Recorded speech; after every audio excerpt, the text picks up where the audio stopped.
মানে আমার মার অবস্থাটা দেখো, শুধু দেখো। আজকে নিরামিষ, সেই জন্য ভাতের সাথে কি কি হচ্ছে, ভাত, উচ্ছে চেচকি, তিতার ডাল, পটল পোস্ত, লাবড়ার তরকারি, পাট শাকের বড়া। আর আবার আলাদা করে হয়েছে পোলাও, পোলাওয়ের সাথে এই ভাজা আছে, পাট শাকের বড়া, কুমড়ো ফুলের বড়া, আর রয়েছে আলুর দম পোস্ত দিয়ে। দেখো আমি এখন ভাতও খাবো, এইটাও খাবো।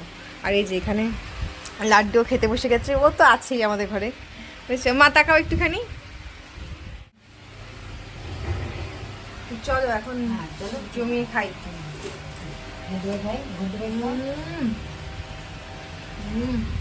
খাও কেমন কেমন কার রান্নাটা বলে দে। মুনুর, ওর আমার মার, ওর মুনুর।